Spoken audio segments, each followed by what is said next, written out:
Então, só boa noite, novamente. A gente vai, como tinha falado antes, vamos continuar com matriz de uma transformação linear. Vou fazer uns exemplos, enunciar um teorema que é bem importante, e dois corolários e uns exemplos para a gente encerrar, tá? Então, vamos lá. Primeiro exemplo é o seguinte. Você tem uma transformação aqui T,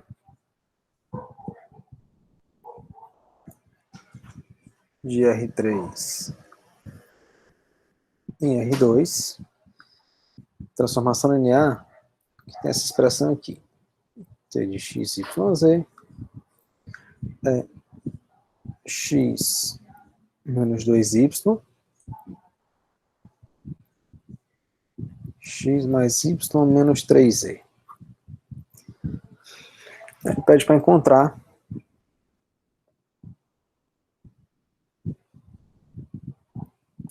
a matriz de T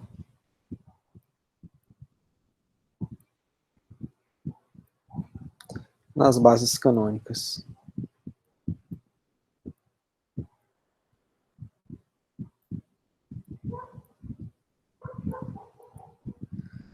Do R3 e do R2. Ok? Então, lembra, o que é que a gente tem que fazer? Quando a gente tem uma transformação linear entre espaços vetoriais, o que é que a gente faz? A gente pega a base, isso aqui é geral, né? Você tem aqui uma transformação T de um espaço vetorial V no espaço W, aí você fixa uma base, isso é importante, sempre que a gente quer achar uma matriz de uma transformação linear, inicialmente a gente fixa as bases, você fixa uma base aqui para V, e fixa uma base para W. E aí a matriz da transformação linear é relativa a essas bases. Se você muda a base, você muda a matriz. Tá? Então, por exemplo, nesse caso aqui, as bases que a gente vai pegar, a base canônica, vou chamar assim de B3, que é a base canônica do R3, ela é 1, 0, 0, 0, 1, 0, 0, 0, 1. E a base canônica do R2 é 1, 0, 0,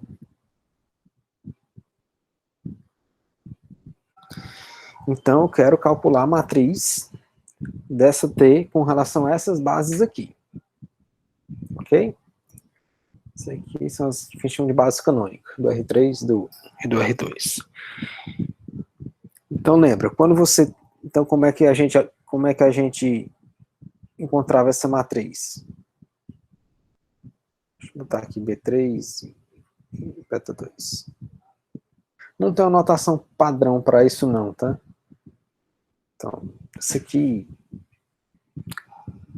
Alguns livros botam só de chegada, tem uns que botam diferente, enfim. Mas aqui é para dizer que a matriz de T em cima é o espaço, a base do espaço de saída, embaixo do de chegada. Então essa matriz você pega, a gente vai pegar o T dia 1, o T dia 2 e o T dia 3. Tá? Isso aqui vai ser as coordenadas desse vetor aqui, vão formar a primeira coluna, as coordenadas desse aqui é a segunda coluna, esse aqui é a terceira coluna. Tá? Em geral, na verdade, o que acontece é o seguinte, deixa eu fazer o caso geral aqui. Independente dessas bases. Então, imagina que você tem aqui uma base beta e aqui uma base gama, digamos. Então, a matriz de T, com relação a beta e gama, vai ser uma matriz. Nossa, tem uma matriz aqui, onde a jésima coluna aqui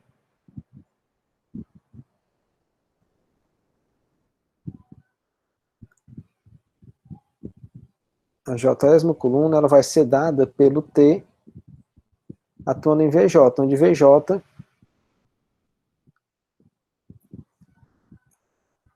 é o jésimo vetor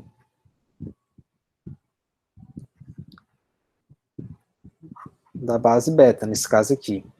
A gente vai ver um exemplo hoje que, se você muda a ordem da base, você muda a matriz, tá? Essa matriz aqui, ela está bem definida, mas ela depende das bases. Observe que se você muda, se você tem aqui uma base, se a sua base beta é da, sei lá, V1, V2 até Vn. Se você trocar esses dois camaradas de lugar, você continua com o conjunto Li, você continua com o conjunto de geradores, continua com base, só que é uma base diferente. Numa base, pessoal, a ordem dos vetores é importante, tá? Tem que ter isso em mente. Então, às vezes, tem questões que o sujeito erra porque tem uma certa pegadinha, o cara bota uma base canônica numa ordem diferente, coisas do tipo. Mas na prática, como é que a gente acha isso? A gente já viu. Bom, a base B3 tem esses vetores aqui. Beta 3, né? Vou chamar esses vetores aqui de E1, E2 e E3, que é a notação usual, tá? Aqui eu chamarei de E1 e E2 também, só que para não confundir, eu vou chamar de F1 e F2, tá? Isso aqui ficou feio aqui, isso aqui é um 0, tá?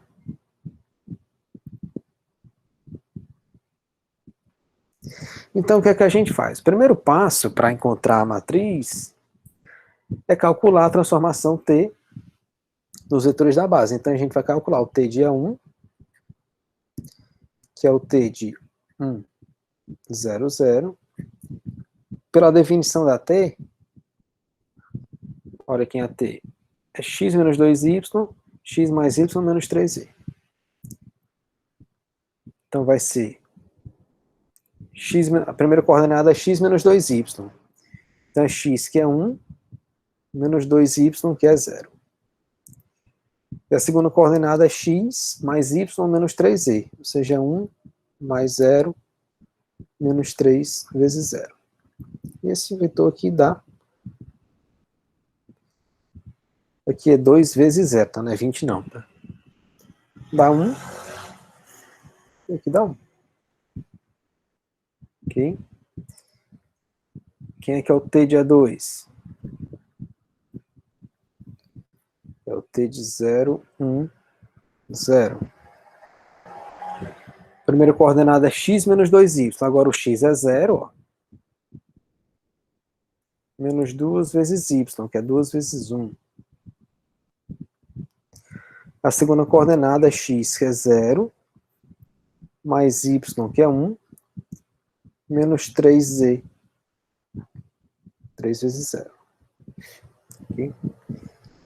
Dá menos 2, 1. E o T de A3, que é T de 0, 0, 0. X menos 2y vai dar 0 menos 2 vezes 0. X mais y menos 3z vai ser 0 mais 0 menos 3 vezes 1. Então aqui dá 0 menos 3. Ok? Só que aqui, tudo bem, a gente escreveu isso aqui, só que a gente tem que escrever esses caras na base canônica do R2. Tá? Você aplica a transformação nos vetores da base e o resultado você tem que escrever nos vetores da base do espaço vetorial de chegada, tá? Então, como é que você escreve 1 em termos desses dois vetores aqui? Esse aqui vai ser o quê? Esse aqui. 1, pessoal, você pode escrever como sendo 1. Esse aqui é fácil, né? Porque basta você somar esses dois. Esse aqui, ó. 1, 0 mais 0, 1 dá 1, 1. Então, esse aqui é 1 vezes F1 mais 1 vezes F2. Para o segundo, aí você já tem que fazer uma continha. Você quer que menos 2, 1...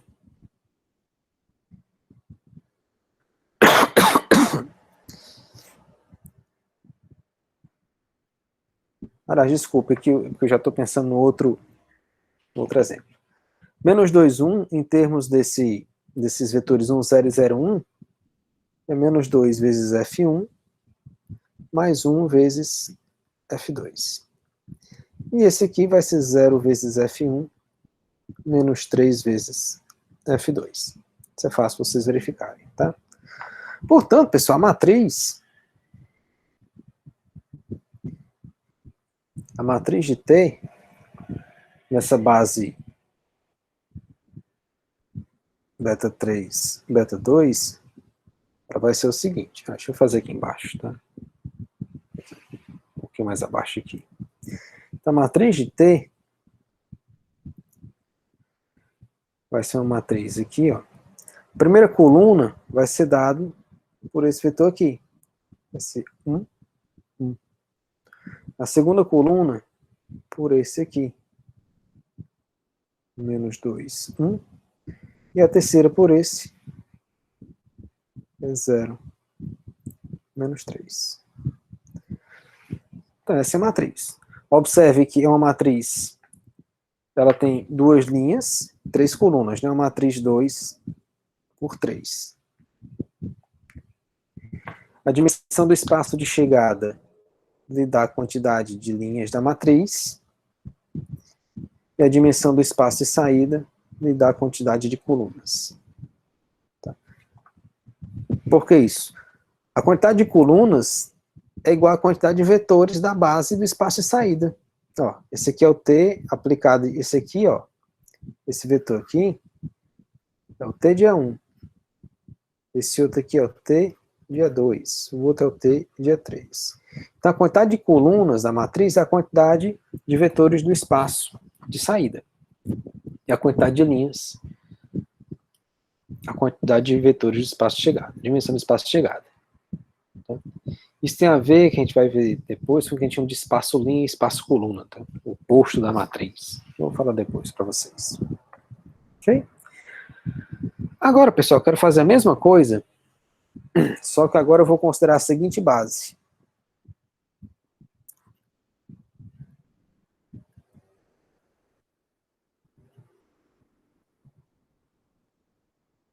Base gama, que é dada por 1, 1, menos 1, 1.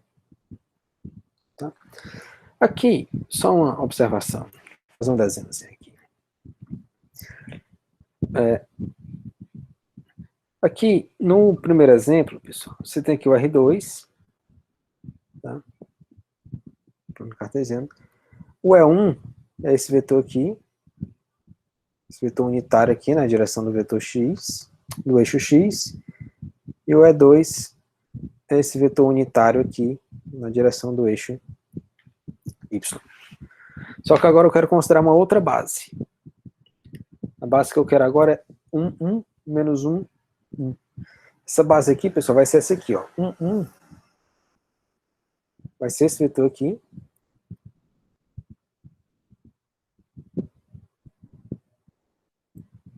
Deixa eu chamar esse vetor aqui de V1, tá? Esse aqui de V2. Esse aqui é o V1. E o V2 é um cara perpendicular a ele.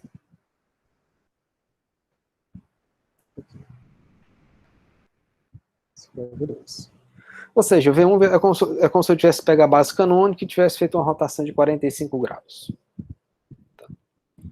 Isso aqui é uma base do R2, tá? Isso aqui é base.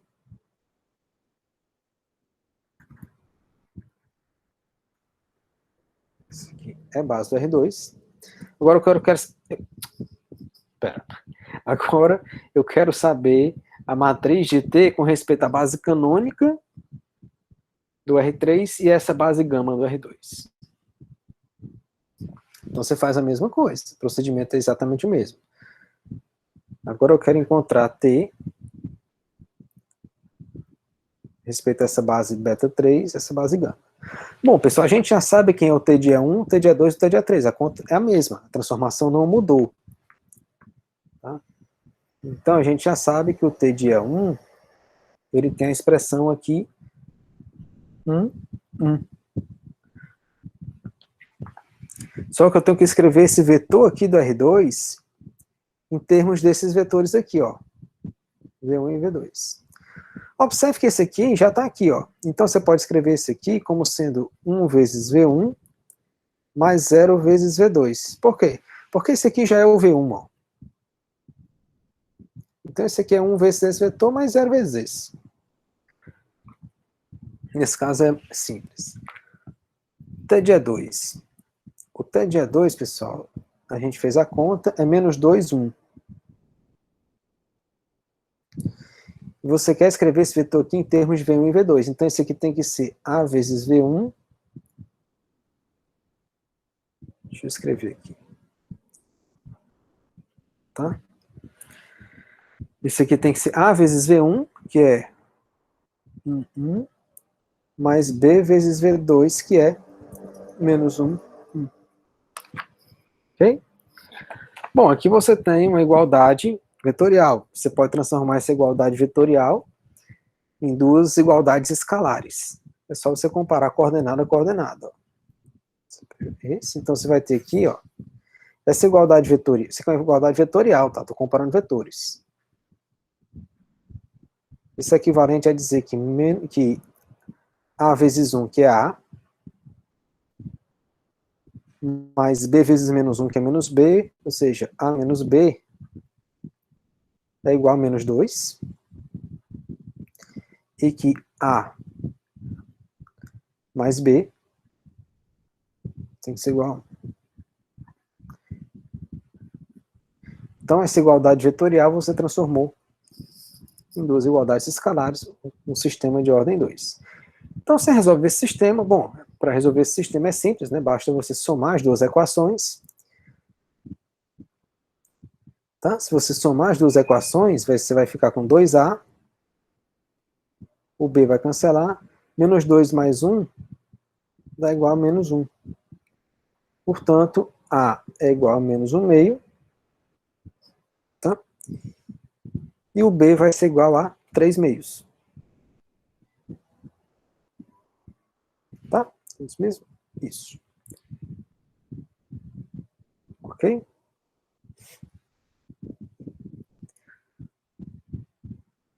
Aqui, deixa eu... Ah, tá. Eu fiz a conta aqui no meu rascunho errado. Agora tá certo. No meu rascunho tinha colocado 2 aqui, mas não é 2, é menos 2, tá certo. Né? Quando você soma as duas, dá 2A igual a menos 2 mais 1 dá menos 1. Então A é menos meio. Menos meio menos B para dar menos 2 tem que ser, o B tem que ser 3 meios. Ok?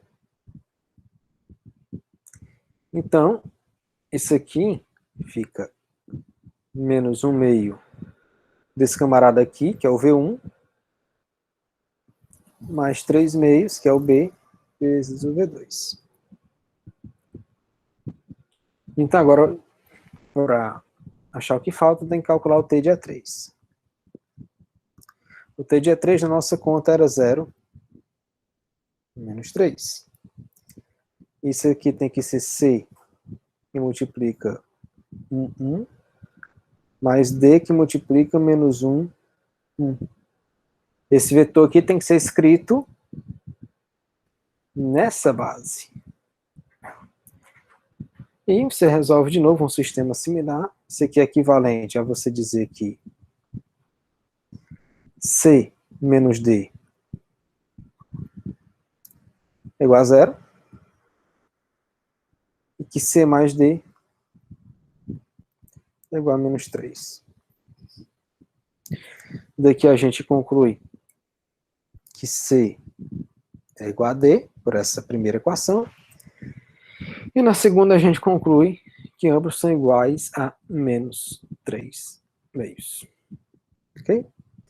Portanto, o T de E3 vai ser menos 3 meios vezes V1, menos 3 meios V2. E, finalmente, a matriz do T nessas bases vai ser o T de E1, que é 1, 0.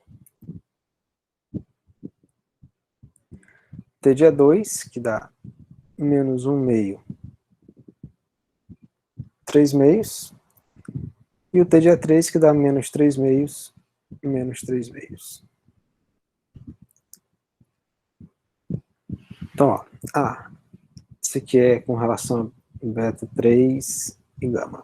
A outra matriz que a gente tinha achado, eu vou escrever aqui de novo, para a gente comparar as duas, era essa daqui, ó.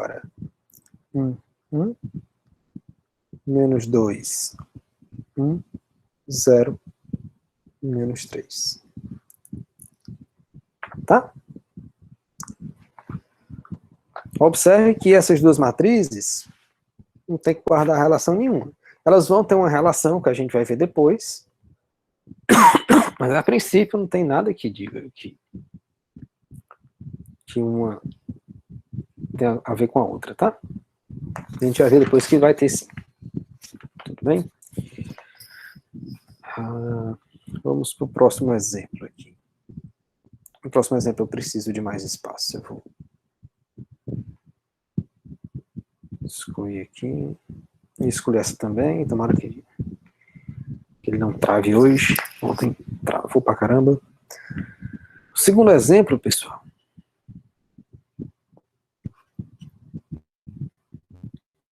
É o seguinte.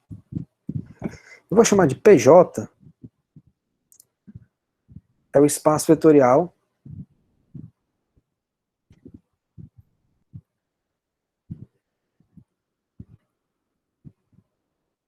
dos polinômios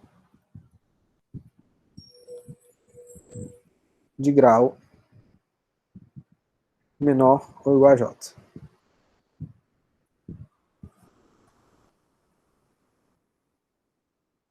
Ou seja, PJ é o conjunto de todos os polinômios com coeficientes reais, cujo grau é menor ou igual a J. Tá?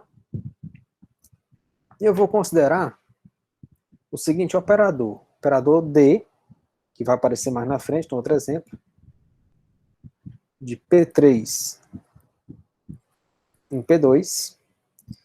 E esse operador D, ele faz o seguinte, ele pega um polinômio P e associa a derivada desse polinômio. Okay? Lembrem lá do cálculo que quando a gente deriva um polinômio, o grau do polinômio, o resultado é um polinômio ainda, e o grau do polinômio resultante diminui em uma unidade.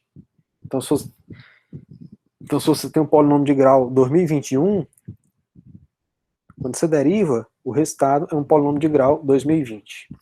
Tá? E eu vou considerar beta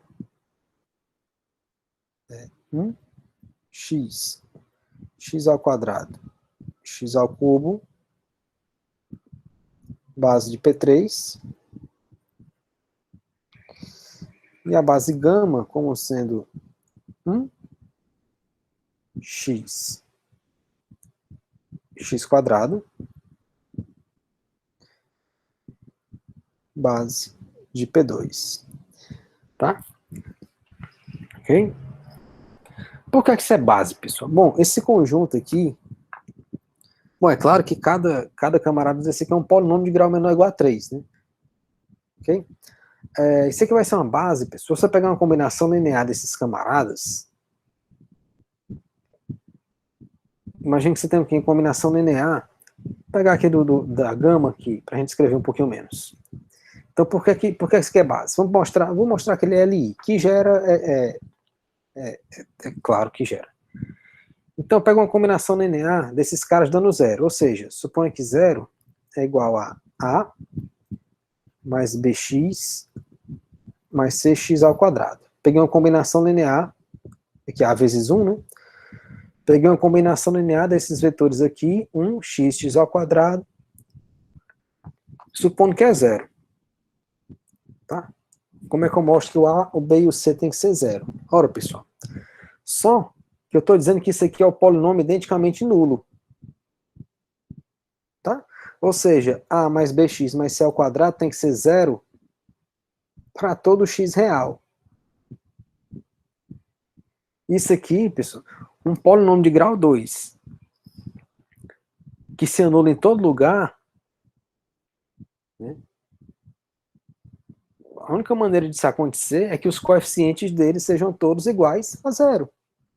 Porque, por exemplo, se o a for diferente de zero, você já não vai ter essa igualdade. Você não vai ter nenhum x. Suponha que o b e o c sejam zero e o a seja diferente de zero. Então você tem que zero é igual a que é diferente de zero. Não pode. Suponha que, se você tivesse, você estaria dizendo que existiria a, b e c reais, tais que a mais bx mais cx ao quadrado é zero para todo x. Não, a única maneira disso acontecer é o a ser igual ao b, ser igual ao c. Tá? Zero. Portanto, esse conjunto é LI. E que gera todo polinômio de grau 2, você pode escrever. Todo polinômio de grau 2, suponha que você pega aqui px, um elemento de P2. Então, px, ele é da forma a mais bx mais cx ao quadrado, por definição. Tá? Onde esse c aqui é diferente de zero. Os outros a e b podem ser zero, mas o c é diferente de zero. Então, todo polinômio de grau 2, ele se escreve dessa forma aqui, com c diferente de zero. Ou seja, ele é gerado, portanto, esse conjunto é base. E para o outro é o mesmo raciocínio, tá? Então, aqui são dois itens. O item A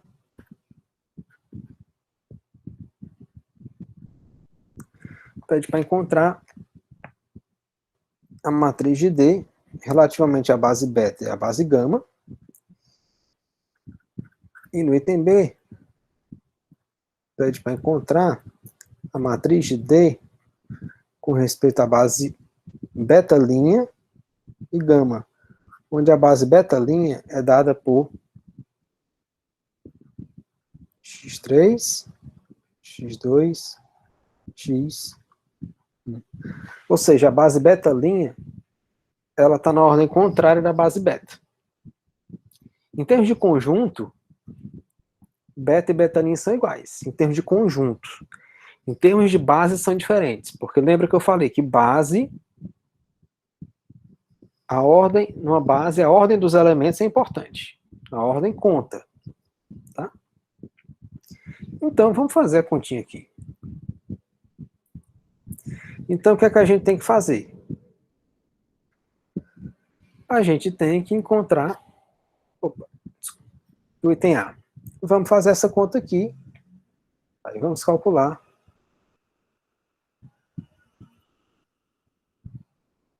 D os elementos de beta. Você calcula e em seguida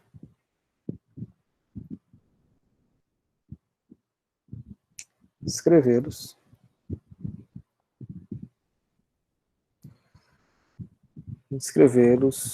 na base. Escrever na base significa dizer que eu vou escrever usando os elementos da base gama. Tá? Então vamos fazer a continha aqui. Quem é que vai ser o D de 1? Que é o primeiro elemento da base beta. Bom, 1 é uma constante, a derivada de uma constante é zero. E o zero você pode escrever como sendo 0 vezes 1, mais 0 vezes x, mais 0 vezes x ao quadrado. Lembra que a gente tem que escrever esse camarada na base gama. Então já vamos fazendo o serviço. O próximo elemento da base beta é o x. Se você derivar o x, isso aqui dá 1. E você pode escrever isso aqui, o x, em termos dessa base 1x, x ao quadrado, é 0 vezes 1, mais 1 vezes x, mais 0, x ao quadrado.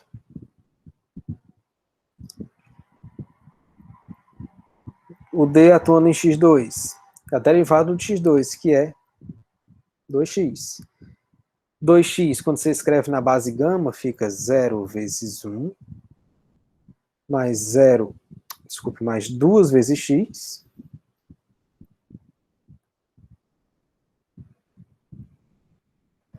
mais 0 vezes x2. E, finalmente, o D de x3, que é 3x ao quadrado, você pode escrever como sendo 0 vezes 1, 0 vezes x, mais 3 vezes x ao quadrado.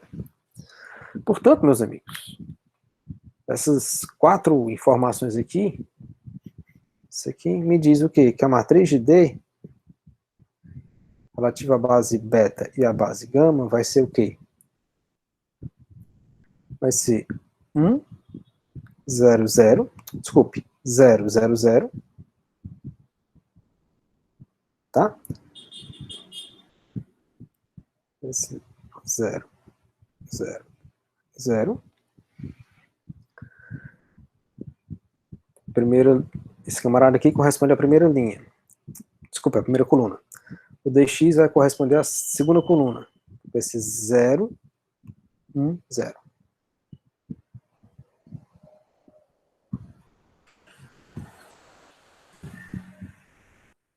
A terceira coluna vai ser dada pelo dx2. Vai ser 0, 2, 0.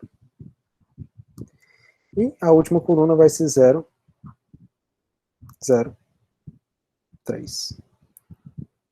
Isso aqui é a matriz.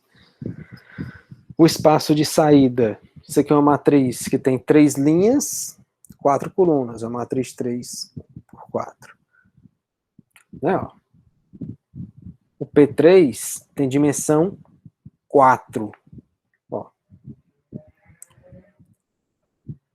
A base de P3 tem 4 elementos. Portanto, o P3 tem dimensão 4. Sabe, mas se o polinômio tem grau n, o espaço não vai ter grau n, não, senão porque você tem um termo independente. Um polinômio de grau n, ele tem n mais 1 termos, a princípio. É claro que ele pode ter menos se você tiver um coeficiente 0, tá? Mas o polinômio geral ele tem, de grau n, tem n mais 1 termos, tá? Então, o item B é a mesma coisa, só que agora a gente vai usar a base ao contrário. Ó, agora a base beta' vai estar ao contrário. A base beta' é x3, x2, x e 1. Então, bom, a conta já está, como eu disse, a conta já está feita. O item B, você só tem que reorganizar isso aqui. A matriz do D na base beta' gama. Na matriz beta', o primeiro vetor é esse camarada aqui, ó, é o x3. Então, a primeira coluna vai ser 0, 0, 3. Segunda coluna vai ser 0, 2, 0. Terceira coluna vai ser esse camarada aqui.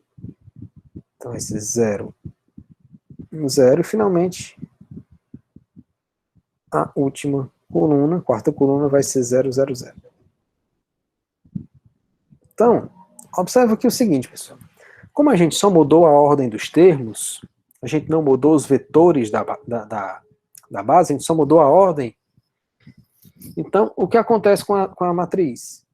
Você vai mudar só a ordem das colunas. Os vetores são os mesmos, quando se aplicar a transformação, não vai mudar. O que vai mudar é só a ordem das colunas. Ó. Nesse caso aqui, a última coluna ficou a primeira, a penúltima ficou a segunda, por aí vai. Agora, se a gente mudar os vetores, como a gente fez com o exemplo anterior, aí muda completamente a matriz. Tá? Ok? Tudo bem? Agora, pessoal, feitos esses 2 exemplos, eu vou enunciar para vocês um resultado que no Plácido aparece como teorema da representação matricial, tá? Esse resultado ele diz simplesmente que a toda transformação linear corresponde a uma matriz e reciprocamente. E que, na verdade, você tem um isomorfismo entre o espaço das matrizes e o espaço das transformações lineares. Tá? O que isso quer dizer? Estou querendo dizer o seguinte.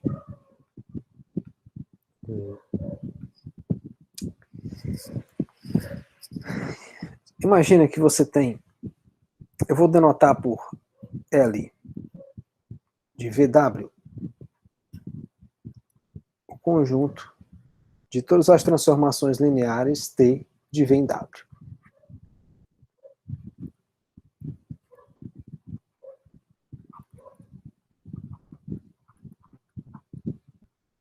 Ok? Isso aqui é um espaço vetorial, tá? Esse conjunto aqui, ele é espaço vetorial com as seguintes operações. Se você tem S e T, transformações lineares de V em W, você define a soma, a transformação soma, da maneira usual, da maneira mais natural possível, como sendo S de U mais T de U, e você define a transformação, a multiplicação por um escalar, pelo seguinte, lambda S atuando em U, é lambda que multiplica S de U. Com essas duas operações aqui, esse espaço aqui é um espaço vetorial, tá? Vou deixar como exercício para vocês esse aqui. Então, é espaço vetorial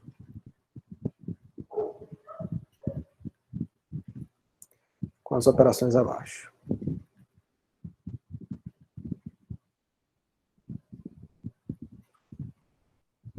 Ok? Vou deixar para vocês provar que são espaço vetorial. Então, o teorema da representação matricial vai nos dizer o seguinte.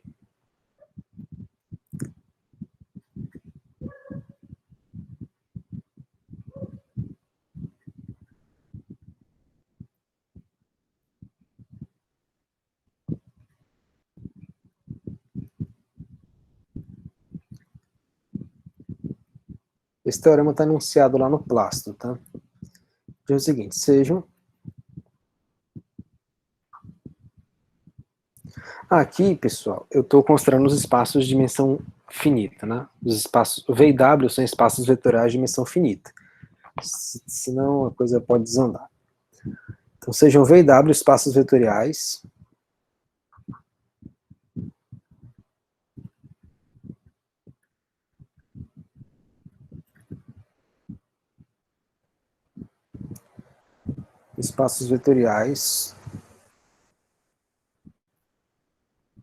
com bases beta V e beta W, respectivamente. Vou supor que a cardinalidade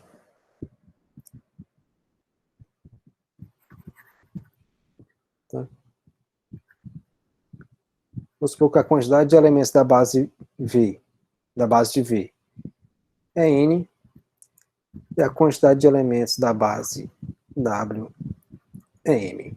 Ou seja, estou dizendo o seguinte, que a dimensão de V é N, e a dimensão de W é M. Então, pessoal, a aplicação. Essa aplicação aqui. Essa aplicação psi do espaço das matrizes. Desculpe. Essa aplicação psi do espaço das transformações lineares de V em W. Chega no espaço das matrizes de ordem N por M reais, com entradas reais. Tá, esse aqui, matrizes, é o conjunto das matrizes N por M. Tá? Botei R aqui, mas como a gente não está trabalhando com complexos, poderia nem colocar. Mas é a notação usual de se manter. A transformação que pega essa psi, o que é que ela faz? Ela pega uma transformação linear e associa uma psi de A, que nada mais é do que a matriz de A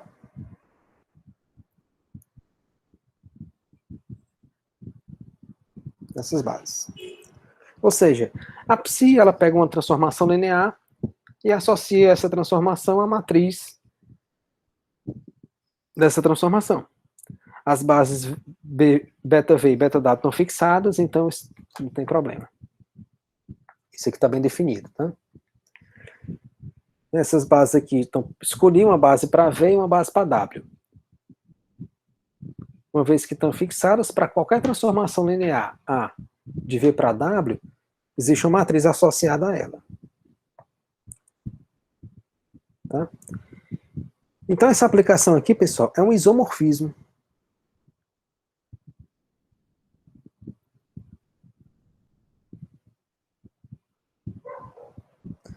Um isomorfismo linear. Vou já dizer o que é isso aqui. Em particular,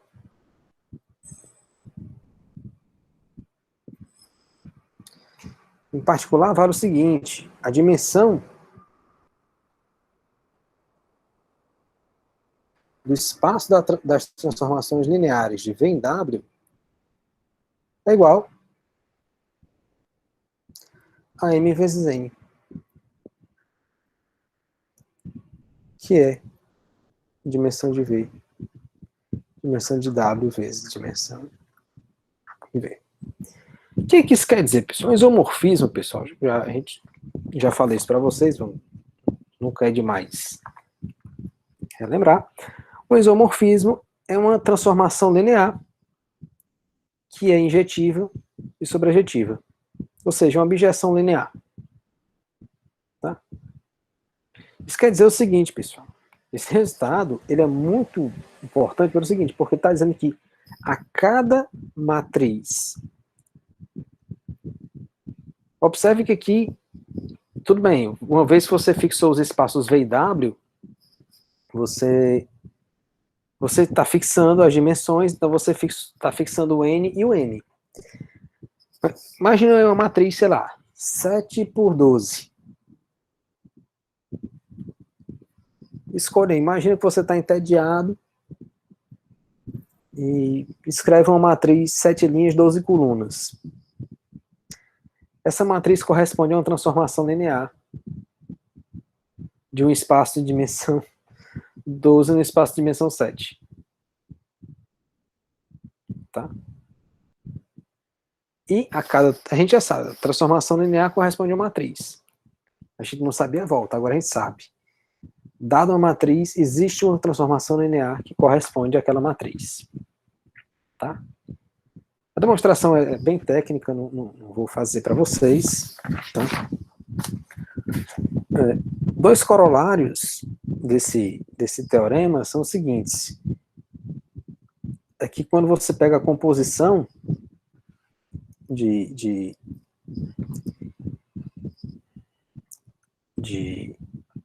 transformações lineares, essa composição é o produto das matrizes. Quer dizer o seguinte, se você tem corolário, você pega U, V e W, espaços vetoriais de dimensão finita,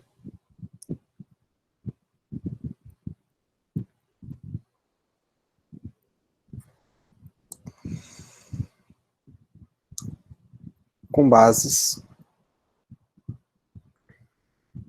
beta U, beta V e beta W. Aí você pega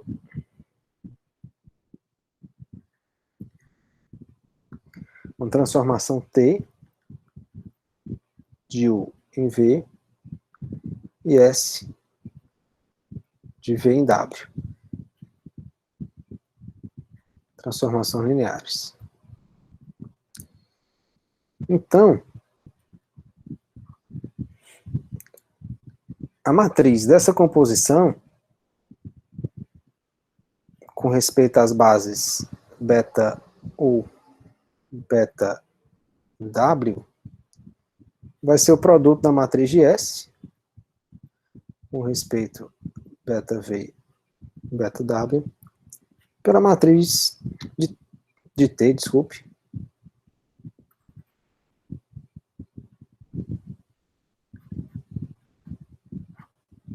beta U, beta V. Tá? Então, composição e transformações lineares corresponde a multiplicação de matrizes. Tá? E um outro corolário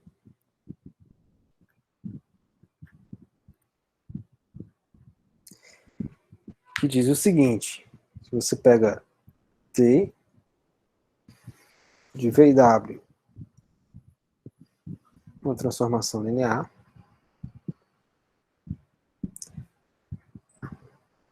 pega beta V e beta W, bases de V e W. E supõe que dimensão de V é igual à dimensão de W, dimensão finita, tá? O corolário diz o seguinte: então, T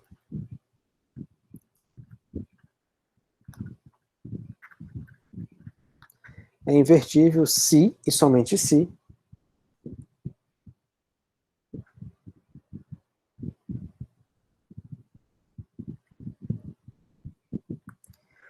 a matriz inversa, a matriz dela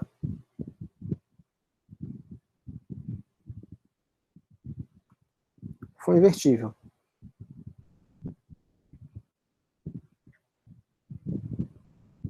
E nesse caso, vale o seguinte, que a matriz da, desculpe, vou fazer um pouquinho maior aqui. E nesse caso vale o seguinte, que a matriz da transformação inversa é a inversa da matriz. Tá? Ou seja, de novo, pessoal, esses dois resultados estão dizendo o seguinte, em geral, que para você trabalhar com a transformação linear é equivalente a você trabalhar com matrizes. Tá? Então, por exemplo, se você quer descobrir a inversa de uma transformação linear, basta você calcular a inversa da matriz dessa transformação. E aí vale aqueles conceitos que você tem para matrizes, né, de inversa à direita, inversa à esquerda, enfim, vale tudo para transformação linear também. Ok? Então, e por que isso é interessante? Porque você tem ferramentas computacionais no sentido de cálculo mesmo, não necessariamente de computadores, né? Para calcular inversas de matrizes. Tá? Às vezes é mais fácil você, em vez de trabalhar com a transformação, trabalhar com a matriz dela. Tá? E em matemática isso é muito comum, você está trabalhando num certo contexto, e digamos que por alguma razão você está trabalhando com uma coisa que é muito difícil de trabalhar naquele contexto, mas você tem uma maneira de equivalente, esse negócio que você está trabalhando, ele é equivalente por algum tipo de morfismo, né, a uma coisa de outra natureza que é mais simples de trabalhar. Aí você está aqui nesse lugar difícil, você usa essa equivalência, vem para esse contexto mais simples, resolve o seu problema aqui e depois volta para onde você estava. Isso é super comum, tá? E é o que acontece aqui. Espaço de transformações lineares e não sei o que, bababá. É um conjunto de matrizes. Tá? um espaço de transformações lineares, que a princípio é uma coisa muito abstrata, muito... é um conjunto de matrizes. É tão abstrato quanto um conjunto de matrizes. Enfim, tá? Ok? Como a aplicação dessas coisas, eu vou fazer um exemplo aqui que eu achei curioso, que é o seguinte, tá? Eu vou chamar de, por exemplo, é o seguinte, eu vou chamar de C infinito R é o conjunto das funções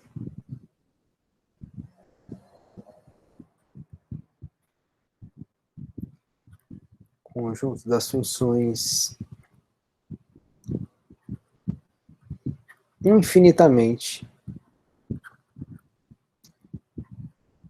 deriváveis, definidas em todo R, tá?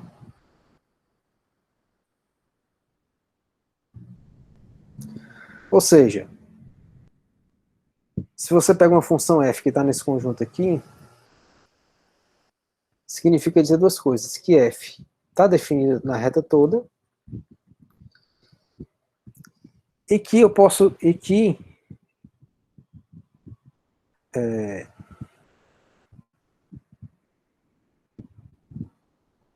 eu posso fazer essa conta aqui quantas vezes eu quiser.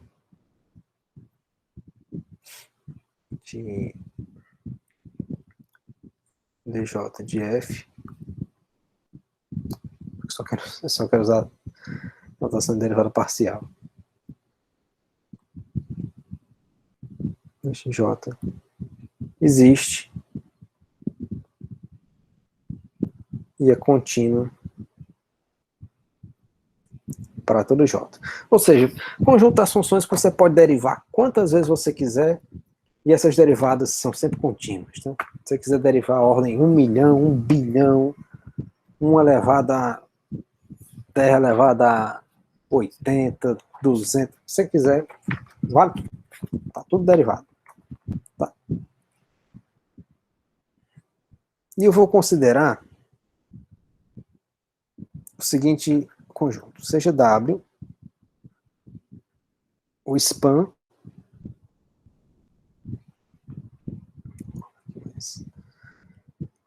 span, pessoal, é uma notação para espaço gerado, tá? O span gerado para as seguintes funções. E elevado a 3x, x elevado a 3x, x ao quadrado elevado a 3x. Ou seja, o espaço gerado. Espaço gerado. O span é o espaço gerado para essas três funções aqui. Ok? E esse camarada aqui é subespaço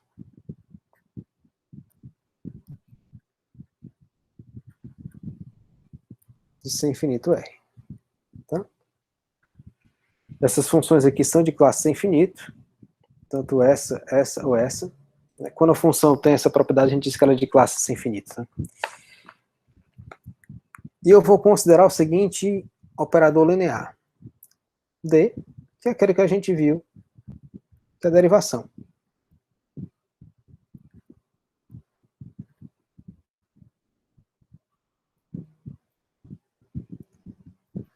E associo uma função f, d de f, é f', a derivada.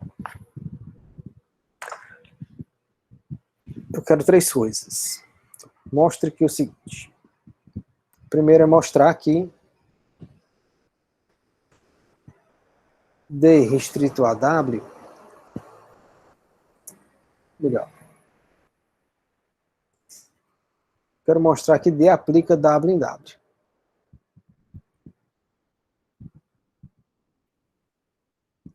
Ou seja, eu quero mostrar o seguinte, que D restrito a W é um operador que vai de W em W. No item B, eu quero calcular a matriz de D com respeito Eu vou chamar esse camarada aqui, esse conjunto aqui, de beta, tá? Beta é o e elevado a 3x, x elevado a 3x, x ao quadrado e elevado a 3x. E no C, no item C, provar que D é invertível. Até aqui nada demais, nada do que a gente já não tenha visto antes, assim, não tem nenhuma novidade, né? Achar matriz, mostrar que essa restrição. E eu quero a seguinte conta. E calcule. Quero calcular isso aqui.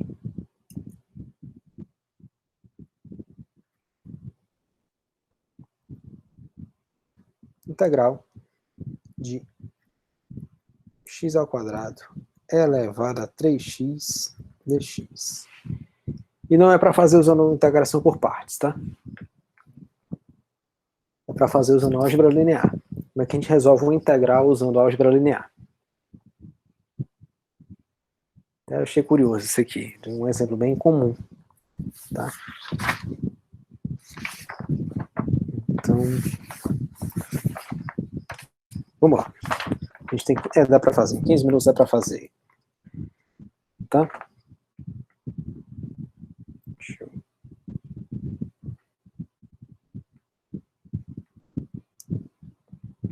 escolher esse daqui. E esse daqui. Então, vamos lá. Bom, a primeira observação, pessoal. Então, vamos lá. A gente está com esse conjunto beta, que é e elevado a 3x, x e elevado a 3x, x ao quadrado e elevado a 3x. Tá? Esse conjunto aqui, pessoal, ele é linearmente independente. Por quê? Suponho que você tem A, B e C reais. Tais que uma combinação linear desses camaradas aqui dá zero, ou seja, A é elevado a 3x mais bx é elevado a 3x mais c, x ao quadrado é elevado a 3x, seja zero. Se você colocar e elevado a 3x em evidência, você vai ficar com a mais bx mais cx ao quadrado. Isso aqui tem que ser igual a zero. Para todo x. Aí é aquele mesmo argumento que a gente usou no exemplo anterior, lá dos polinômios. Isso aqui é sempre positivo, tá? Eu estou dizendo que isso aqui é zero para todo x real. A única maneira disso aqui acontecer é o A igual ao B igual ao C serem zero, tá? Porque esse aqui é positivo. Para isso aqui dar zero, isso aqui teria que ser zero para todo x real. Isso, para todo x real. Mas a única maneira disso aqui ser zero para todo x real, pessoal, é se o A, o B e o C forem zero. Portanto, esse conjunto, a gente pegou uma combinação linear dando zero, concluiu que os coeficientes têm que ser zero. Então, esse conjunto de fato é LI. Aí. Só que a gente está supondo o quê? Que o W é o span desse conjunto aqui. Ou seja, esse conjunto gera o W. Então, como o beta é LI,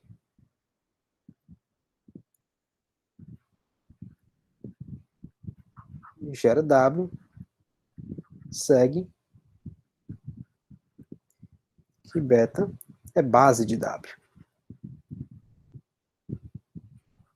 Ok? Porque para calcular matriz, para calcular essas coisas, a gente tem que ter uma base, né? Então vamos para o item A.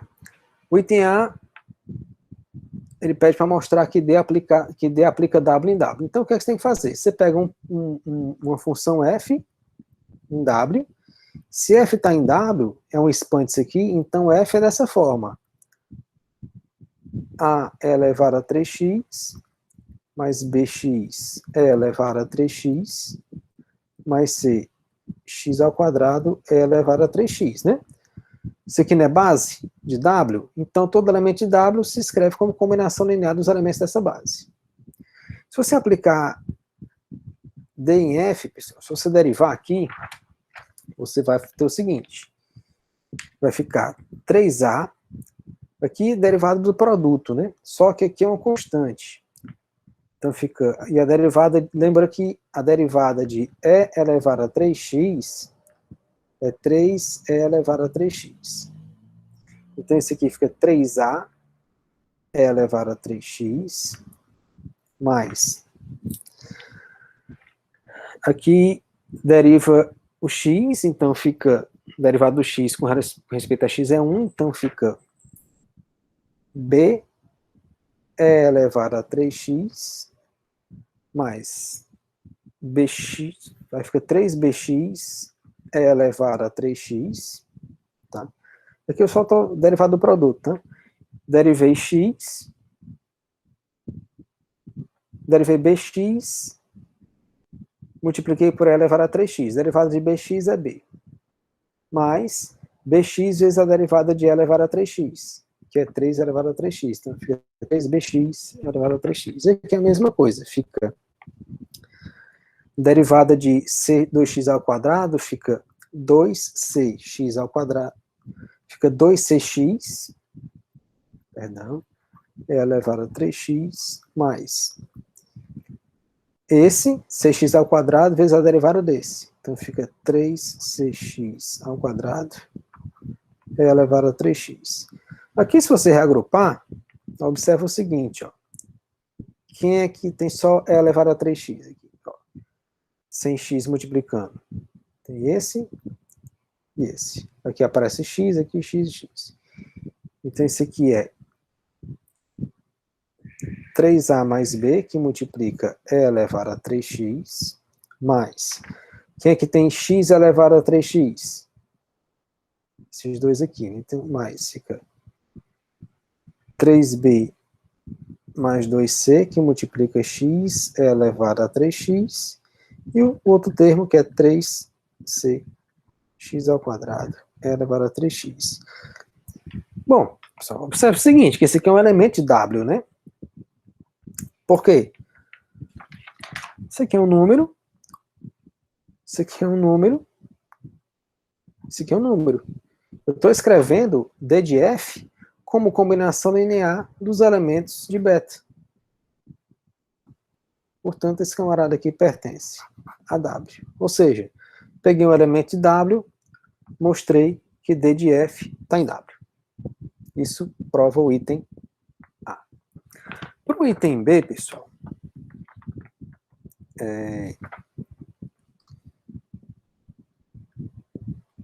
para o item B, o que é que a gente faz? O item B pede para calcular a matriz. Então, o que é que a gente tem que fazer? Tem que calcular o D de E elevado a 3x. Ops. D de x é elevado a 3x. E o D calcula o operador nos elementos da base. E em seguida escreve na mesma base. Escreve na base do espaço chegado. Como é no mesmo espaço, eu vou derivar esse camarada e escrever ele nessa base aqui. Derivada de E elevado a 3x é 3 E elevado a 3x.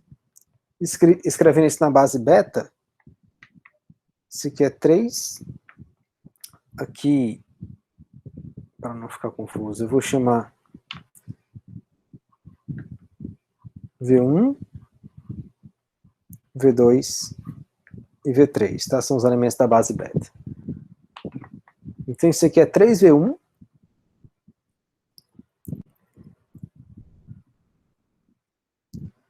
mais 0V2, mais 0V3. Esse camarada aqui, quando você multiplica, isso aqui fica derivado desse vezes esse dá E elevado a 3x, vezes 1, né? Mais x vezes a derivada desse cara, que é, então fica 3x elevado a 3x.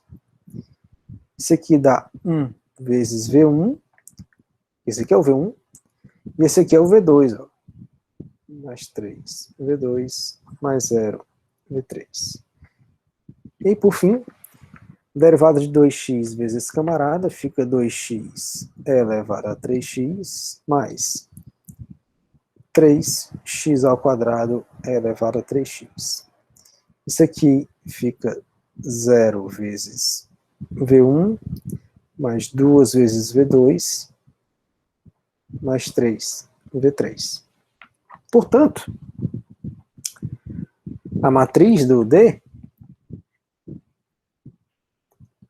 vai ficar 3, 0, 0, 1, 3, 0, 0, 2, 3. Então, isso aqui é a matriz da beta. Ok? E, finalmente, pessoal, é mais uma observação do que... Só para vocês verem como isso aparece em vários contextos, tá? Como é que a gente calcula aquela integral? Aquela integral, pessoal, como é uma integral indefinida, o que a gente quer é calcular uma primitiva, tá? Se vocês lembrarem lá do curso de cálculo de vocês vão lembrar do teorema fundamental do cálculo, e de um fato importante é que a derivação e integração são operações inversas uma da outra, tá? Ok? E, pelo teorema de representação do isomorfismo, se a gente mostrar que essa matriz aqui tem inversa, significa dizer que essa derivação tem uma inversa, só que a inversa da derivação é a integração. Então, o que é que a gente tem que fazer? Tem que mostrar que essa D aqui é invertível, que é a primeira parte do item C, né? Se ela for invertível, então você pode aplicar. Observe o seguinte, ó. Deixa eu fazer um desenho aqui. Então, para o item C. Então, vamos mostrar. Então, você tem aqui, antes de fazer isso, você tem aqui a D, que está indo de W em W. O que a D faz? Ela pega o camarada e deriva. Só que se ela tiver uma inversa, se existir uma DA-1, a DA-1 vai sair de W para W, e ela vai fazer o quê? Ela vai pegar uma função G, DA-1 de G, pessoal, vai ser exatamente a integral de G. Tá? Então, o que é que a gente tem que fazer? Mostrar que a derivação é invertível e calcular a matriz da inversa nesse vetor aí. Tá? A gente já está um pouquinho adiantado da hora, já é quase 9h30. Essa matriz D, pessoal, para vocês verificarem que é invertível, basta vocês verificarem que o determinante dela é diferente de zero. Tá? E a inversa dela, eu já vou colocar aqui a matriz da inversa, para a gente não... Aqui é só uma conta mesmo, que a gente aprende a fazer lá no ensino médio, tá? É só cálculo. Vocês podem usar o método que quiserem para calcular essa inversa. A matriz dos cofatores. A inversa dessa matriz, daquela matriz D, é 1/3, 0, 0, 0, menos 1/9, 1/3, 0,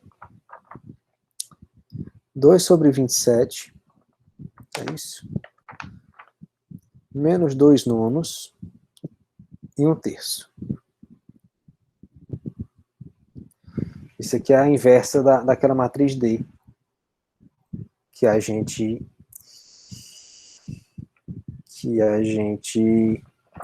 calculou acima, tá? Então, para calcular isso aqui, integral de... Qual era? Era x ao quadrado, né? Então, para calcular isso aqui, pessoal, isso aqui nada mais é do que d a menos 1 de x ao quadrado é elevado a 3x. Então, o que a gente tem que fazer é o seguinte.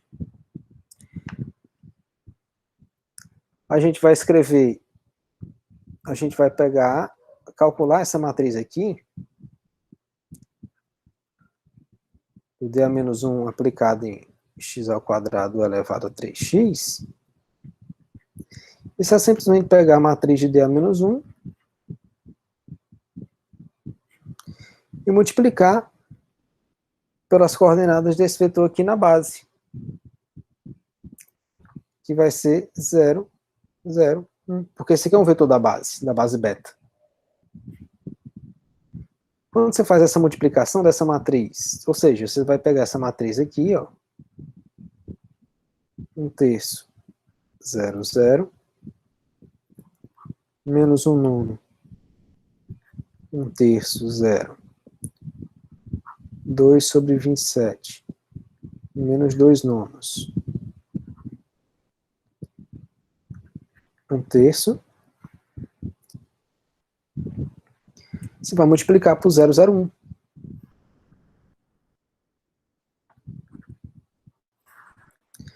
E o resultado disso aqui vai ser simplesmente, vai ser essa matriz aqui, vai ser 2,27, ok? F2,27 menos 2/9, 1/3.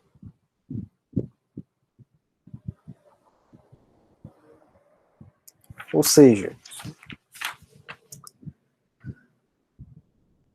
essa integral aqui de x ao quadrado elevado a 3x dx,